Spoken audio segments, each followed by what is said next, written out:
Mindful leadership. Well, let's talk about mindfulness first because it's seemingly everywhere. It's showing up in business publications about the effect of mindfulness on different businesses that are using it. It's showing up in psychology journals frequently, especially more recently in terms of the neurological research that's being done on the effectiveness of mindfulness. Even in mainstream media, showing up on the covers of some of the more widely read magazines across the world. So let's talk about mindfulness a little bit first, and probably the best way to do that is to talk about what mindfulness is not. It's not about religion. It's not about burning incense or lighting candles or sitting on pillows, those kinds of things.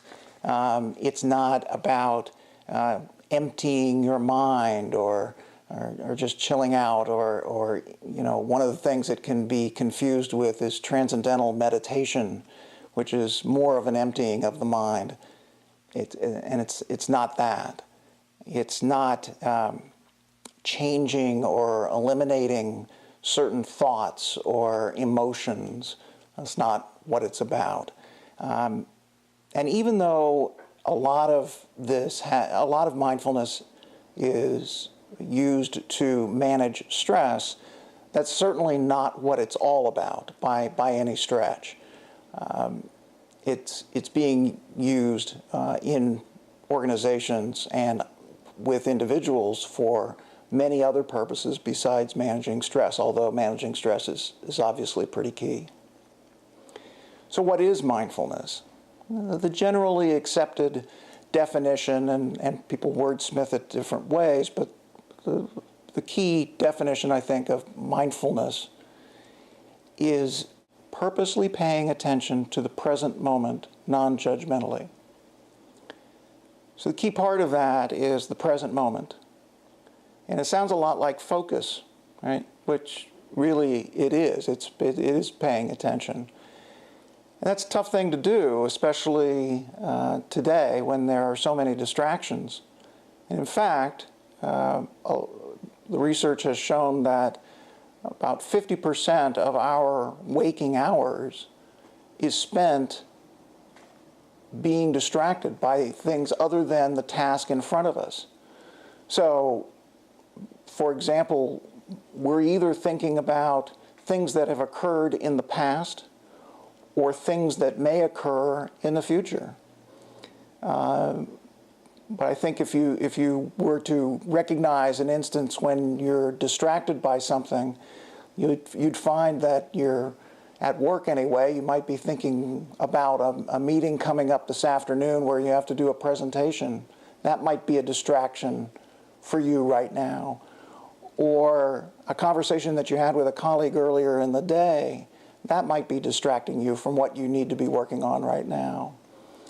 Either way, what we've learned, again through the research, is that we tend to be more distracted at work than we are at home. We're also more distracted during our commute to and from work. And we're also more distracted when we're using digital devices. So laptops, iPads, phones, etc. For obvious reasons, right? We tend to be more distracted with that. And a lot of us have access and use those quite frequently in our jobs. So working on a computer all day at work, you're really kind of doubling down on the amount of distraction that you're going to be faced with. So imagine, if you will, you're really, and again, this is an average, some people are distracted more than half the time, and some people less than half the time, but the average is half the time. Being distracted half of your day, and the amount of work that's not getting done or getting done very well in that amount of time. So taking that as our definition of mindfulness, Mindful leadership, then, is kind of regaining that ability or that connection to that present moment, whether it's through the conversations that we have with our colleagues at work, or whether it is in the process of making decisions, making sure that we're singularly focused on making a quality decision and not being distracted by other things. Whether it may be just a matter of being creative at work. I think we all recognize that it's the most creative organizations and people within those organizations, Steve Jobs is a perfect example, they're the ones that really are the leaders in the marketplace, or at least amongst their competitors. And that's what mindful leadership does. Mindful leaders are better able to do those kinds of things. Now, lest you think this is some fly-by-night fad, that mindful leadership is something that will come and go, I can assure you that that's not the case. It's actually a skill set that's been in place for quite some time at a lot of leading companies in the world. Google is a great example of that. Aetna, KPMG, Apple, General Mills was one of the first to establish a mindful leadership program. Actually, it was someone there who went to a mindfulness-based stress reduction class and came back and said, we all need to be doing this. And so she took it upon herself to make that happen and has now taken it out to more and more companies. So it's occurring in a lot of companies, and of course, with that being the case, it's also being taught in higher education as well. They're not ignoring this and want to send better leaders out into the world. So places like Duke, Cornell, Harvard, University of Massachusetts was where John Kabat-Zinn began the program for mindfulness-based stress reduction. There's some tremendous neurological work in terms of how mindfulness impacts the brain being done at UCLA and other places too. University of California, San Diego is doing some tremendous work. Minnesota, Iowa, the list just goes on and on of the universities that are understanding that mindful leadership is a skill that cannot be ignored, that needs to be taught. If you've spent any time in leadership, it's likely that you've been exposed to the work of Daniel Goleman, who's really the father of emotional intelligence. And emotional intelligence has really been shown to be the best predictor of success with leaders. So really emotional intelligence and mindful leadership are very complementary. And so the components of emotional intelligence, self-awareness, social awareness, etc., those components are enhanced as we practice mindful leadership. So again, the skill of being a mindful leader increases the odds that you will be successful because it works so well with emotional intelligence. The other thing that's been found is that mindful leaders and those that are better skilled with emotional intelligence act more ethically. And certainly we want to see more of that in our organizations. Goleman and Mirabai Bush, who was one of the originators of Google's training program in mindfulness, they like the phrase continuous partial attention to describe the phenomenon of multitasking. And multitasking is something that some places have seen as a very positive skill for workers, particularly leaders, to have. And that's a function of our recent economy. As we've seen companies have had to make decisions to try to do the same amount of work with fewer resources, fewer people, and in order to get all the work done and then some, folks have turned to multitasking as a method to get that work done, and it hasn't worked so well. And in the research that's been done on multitasking, it's been shown that actually we become 25% less productive when we try to multitask. I tell folks it's the equivalent of having a shot of tequila before you get on the road to drive home. I don't think anybody would advocate doing that. And it's really what we're doing to folks at work by expecting them to be good multitaskers. And going back to the phrase continuous partial attention, that's really what we're doing. Multitasking is actually kind of an oxymoron because your brain isn't capable of paying attention to more than one thing at a time. The problem is the amount of time that we spent on that one thing becomes very short, and we jump around to other things. And we all have monkey minds, as we like to say in the trade, that default to jumping around and again going back and thinking about things that have occurred in the past or worrying about things that are going to occur in the future rather than being fully present on the task at hand. And so mindful leaders have the skill of being able to push those distractions to the side and stay focused, and certainly more than half the time. Another place where mindful leadership serves a great purpose is in the area of change management. A lot of discussion, rightfully so, about change management. Again, a function of our economy where we're having to face increased competition in a global economy. And we are constantly looking at ways of improving our service or improving the product that we offer. And as a result, changing our processes, changing the decisions that we make about how to best do our work. And let's face it, the folks don't like change. They don't react to change very well. And so that's why there's a kind of a cottage industry on change management in and of itself. Probably the biggest risk associated with change management is the emotion of fear that goes along with any change that occurs. And so people who are afraid of what change can bring don't necessarily manage that emotion of fear very well. They tend to mindlessly react to fear.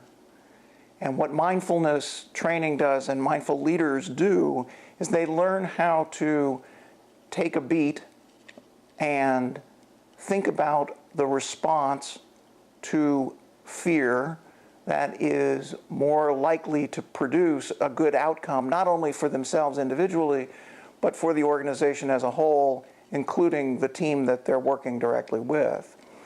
And so as a result of that, folks are less likely to, again, react mindlessly and start making up things that just simply aren't true about the pending change, what it's going to mean to them individually, what it's going to mean to the company, et cetera, what's at risk here. In the absence of information, people tend to freak out a little bit. And obviously part of change management, healthy change management, is incorporating our folks into the process of change. But also a mindful leader is going to, again, take a step back and say, how do I respond to this change that is the healthiest way to do it? And so the training in mindful leadership can help us tremendously with getting through these transition periods. Mindful leaders also possess skills that other leaders may not do quite as well, and particularly around the idea of managing stress. I mentioned earlier the ability to mindfully respond to stressful events as opposed to mindlessly react in the moment to stressors in the environment.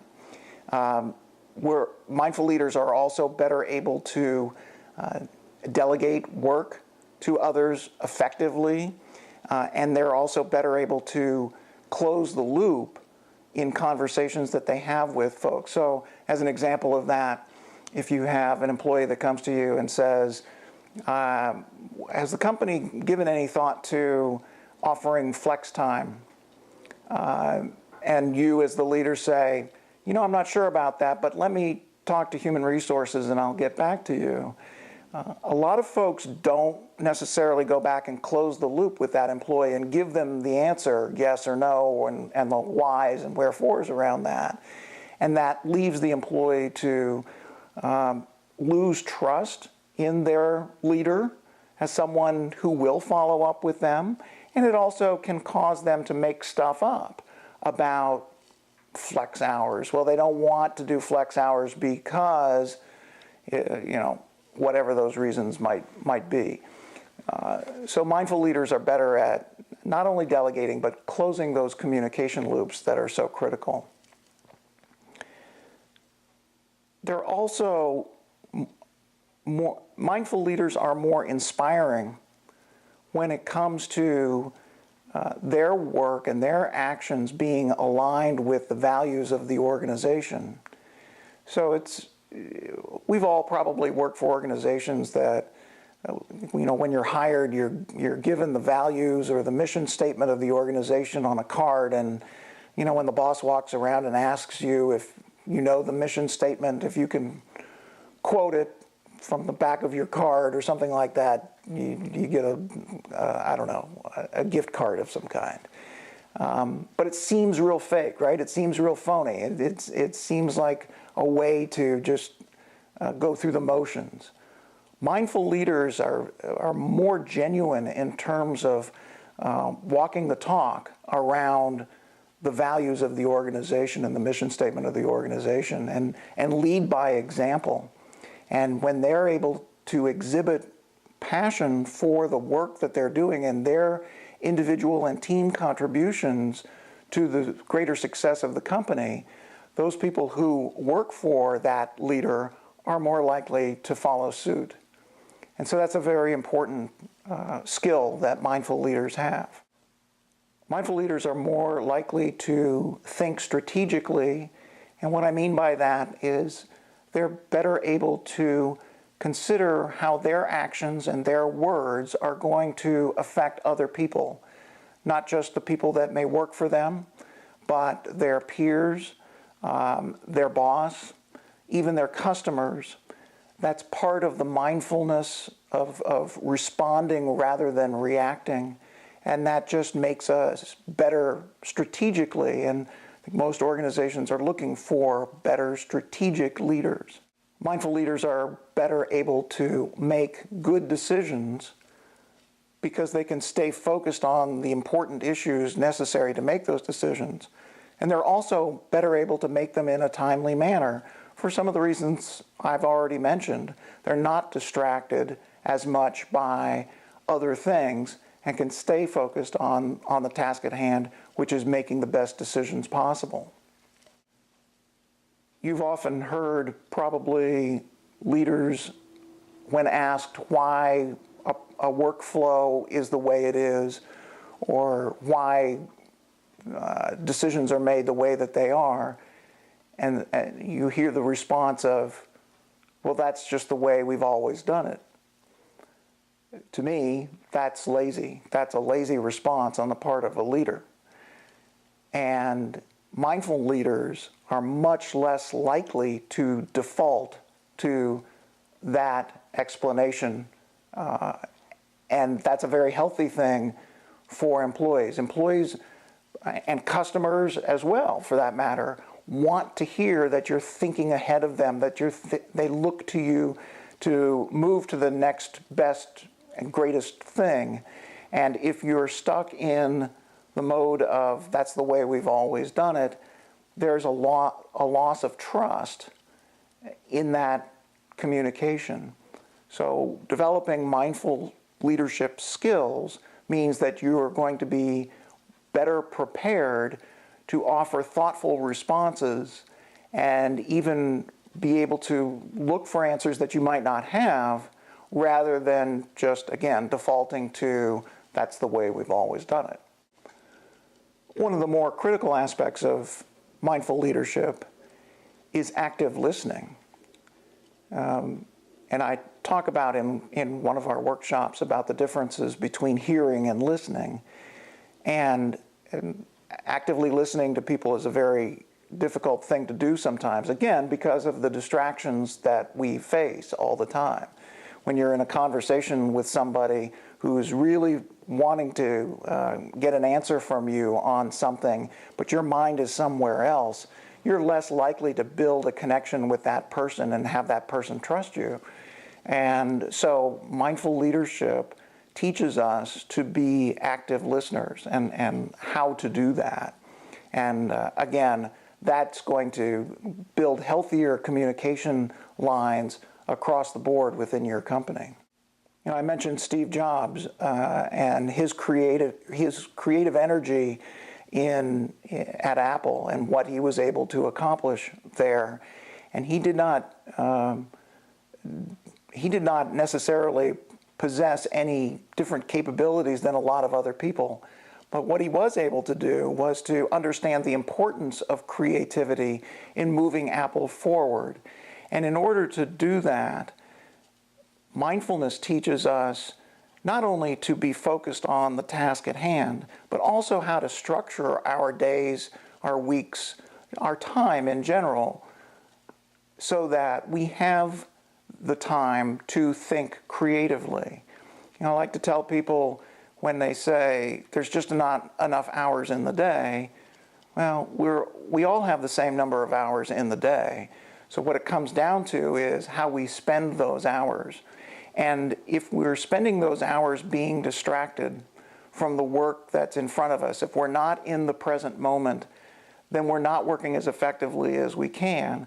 And if we don't, we're constantly in that fire drill catch-up mode, trying to get work done, and we're always behind.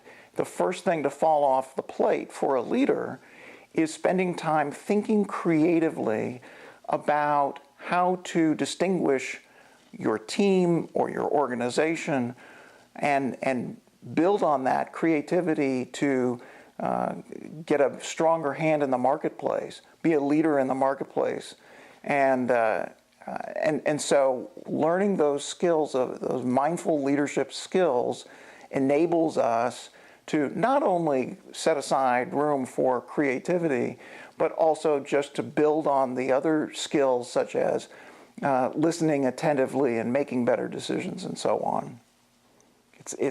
At the end of the day, it's all about that focus on the present moment that we talked about in the definition of mindfulness. One of the other benefits of mindful leadership and just mindfulness in general, and there's a tremendous amount of research that's been done over the last several years about this, is that mindfulness brings a health to individuals that may not necessarily be present. So, for example, just physical health. People who practice mindfulness, there's research that shows, a lot of research that shows that they have stronger immune systems than those that don't practice mindfulness. There is a mind-body connection. There's no doubting that anymore. And so the better able we are to mindfully respond to stress, the less likely we are to get sick. And even we do get sick from time to time. There's no doubt about that. You can't stop being sick just because you're practicing mindfulness. But when you do get sick, you also recover more quickly. And so think about what that can mean to your organization or your team's productivity, to be able to get back to work sooner when you are sick. Mindfulness also helps you work with depression better. Your able to understand how you are responding in depressing situations, you're less likely to call in sick to work because of depression-related issues. There are a lot of manifestations of stress that we have in our lives, and some of us demonstrate those physically, again, through getting sick when we're feeling stressed, or we get headaches, or our stomach feels like it's in knots. Those are physical manifestations of stress. We have emotional manifestations of stress. A lot of people get very angry when they're stressed out. And we have behavioral manifestations of stress, right? Pounding your fist on the table is an example of something like that. And none of those are very positive. We don't want to be sick. We don't want our stomach in knots. We don't want to be pounding on tables. And so mindfulness teaches us better responses to stress. And you can imagine if you've got a leader, a boss that is exhibiting those manifestations of stress on a daily basis or on any kind of frequency, for someone to be able to manage those in a healthier way is only going to make the workplace a better environment to do your best work. So at the end of the day, what do mindful leaders really contribute to the bottom line? And literally the bottom line for your organization. You've got to have financial results to have a healthy company. So let's look at both the cost side and the revenue side. On the cost side, very clearly, if you are if you have an environment where people are practicing mindfulness and leaders who are showing by example that they are responding mindfully to stressful situations, that they work through change management situations in a healthy way, they become models in terms of their behavior in that way, employees become more trusting of those leaders, they become more engaged, and we hear a lot about the importance of engagement in the workplace. If you really genuinely believe in what your organization is trying to accomplish, and you see your leader working hard, you want to work hard towards the same thing, and you want to be guided by the values of the company. And we talked about the costs as it relates to wanting to come to work versus being too stressed out to come to work. And so the whole idea of paying out sick days or insurance costs associated with absenteeism or having to hire more people, as you build that kind of work environment, that kind of culture at your workplace, your costs associated with stress definitely go down. And I believe on the revenue side as well, we see pickups.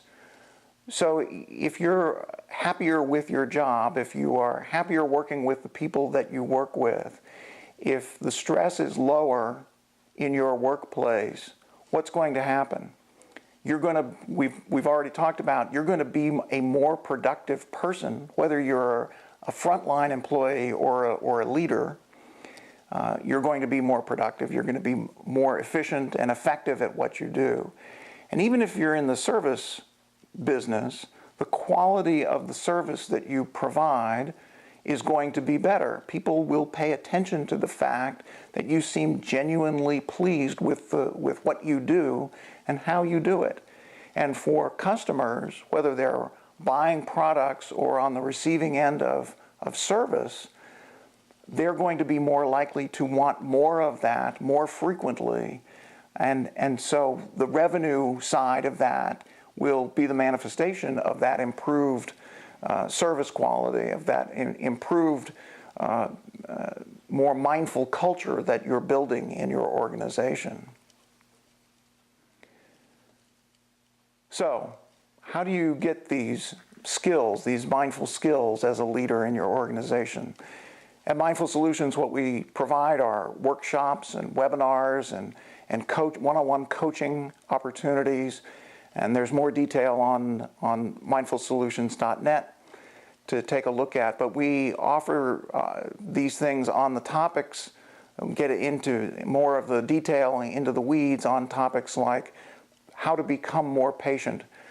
It's one of my favorites. I don't know a lot of people that walk around saying, boy, I wish I could be less patient than I am. Most people want to learn to become more patient. Again, especially in the economic environment in which we're living today, it really does try our patience. And so there's a workshop just about growing patience and how to do that for ourselves as well as our teams. I mentioned earlier our monkey minds, the minds that get distracted so easily, that move from our present task, our focus, to what occurred earlier or what might occur in the future. So there's a particular workshop just around managing our monkey minds and exercises on how to do that. Handling change. There's lots of workshops out there on change management, but what we provide is a way to mindfully get through changes that occur in the organization and how to pass that type of mindful and thoughtful responses onto your teams, so that as you go through changes in your organization, which you know you will routinely, that you actually get to a place where change becomes a symbol of something positive happening in your company. We are changing because we want to get a leg up on the competition. We want to change because we want to build a better widget. And that becomes a positive thing to look forward to and not a fearful thing, because we know how we're going to manage our fear mindfully when change is on the horizon. So one of our workshops, webinars, deals with adapting to change. As a result of these kinds of workshops and webinars, what we're trying to provide for folks is the kind of leadership skills that, again, become the standard for the organization and the model for your employees, so that you can build a very empowered, engaged culture, so that you can make money as an organization, and just as importantly, provide a place where people can look forward to working in and do their best work. So please check out mindfulsolutions.net and look for the opportunities that might be best for you and your folks.